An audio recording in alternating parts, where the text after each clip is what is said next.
Good morning, everyone. So, title of my paper is intravitreal ranibizumab and zone 1 sparing laser ablation in posterior zone 1 ROP. So, posterior zone 1 ROP is a subset of ROP with very posterior disease and poorly formed retinal vasculature.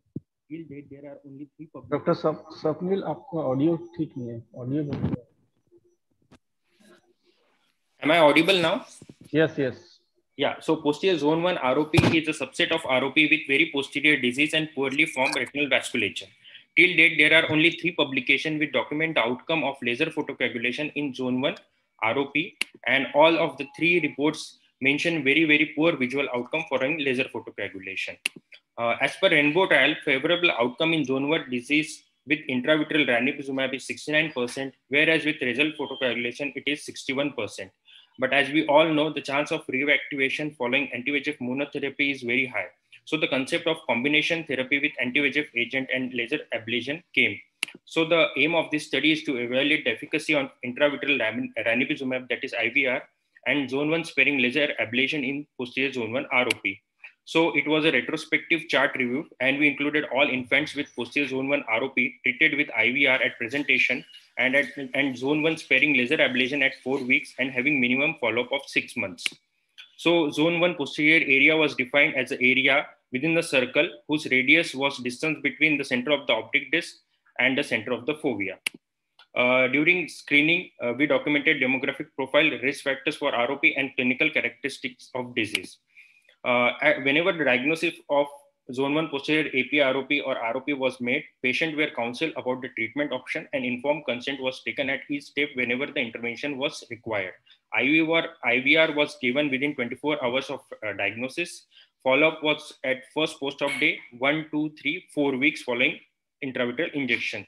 And at each visit, signs of regression of ROP, pattern of retinal vascularization, and development of any stage ROP was documented.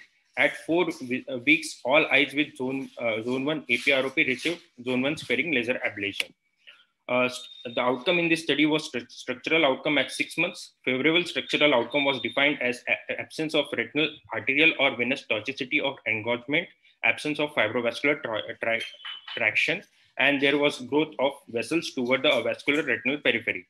Unfavorable structural outcome was defined as progression to tractional retinal detachment or regression with cicatricial sequelae.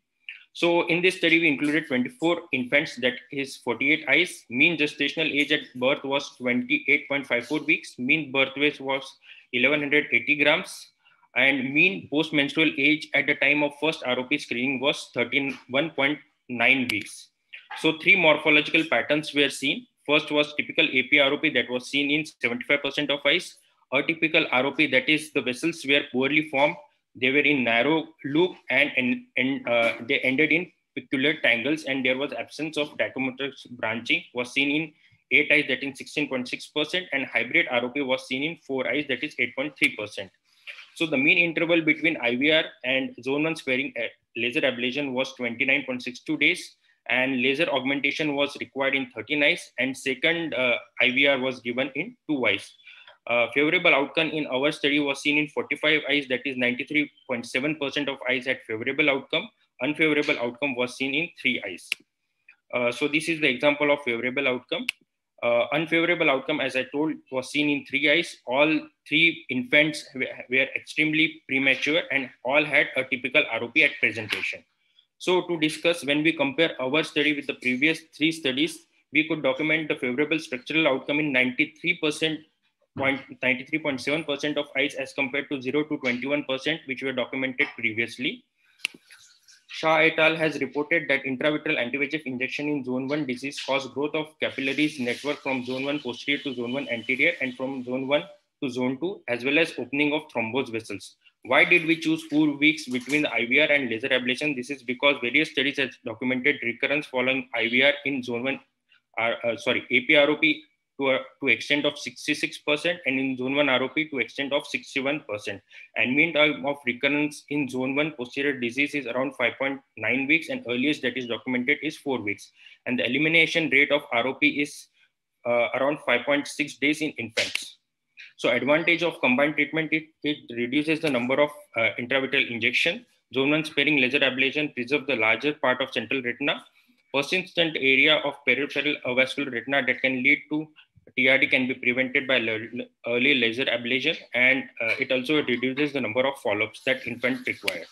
So it is a retrospective study. Since laser ablation was done in all eyes, we could not include a control group of IVR monotherapy, and refractive outcome was not studied. So to conclude, posterior zone 1 ROP is mostly present as typical AP ROP. Combined treatment with IVR and zone 1 sparing laser ablation appears to be an effective treatment approach in eyes with posterior zone 1 ROP. Thank you for your patient hearing. Thank you, Dr. Swapnil. One question I would just like to ask, what was the way you gave the dose of ranibizumab and how did you go about it, the dilution part? We gave half of the adult dose. That is, in adult, we gave 0.5 mg in 0.05 ml. So in this study, we gave 0.25 mg per 0.025 ml as per the rainbow trial. And we injected around at 1 mm beyond Doctor, do you have some experience with the bevacizumab team? Sir, you have given ranibizumab only. Sir, we are not giving bevacizumab since ranibizumab is FDA approved, and the chance of systemic toxicity, that is systemic absorption of ranibizumab, is less as compared to bevacizumab. Yeah, so that is why. Swapnil. Good morning, sir. Hello. What is the aim of your study? What is zone posterior zone 1 ROP? Is it in the textbook teaching? Sir, the zone 1 posterior is not described in revised international classification of ROP, but the study by Casental et al., they have mentioned how do we actually define zone 1 posterior area. That is, it is the area within the circle whose radius is between the central of the optic disc to the center of the fovea, and it is somewhere approximately half of the zone 1, and it is also called as half zone disease. Yeah. What is the aim of your study here?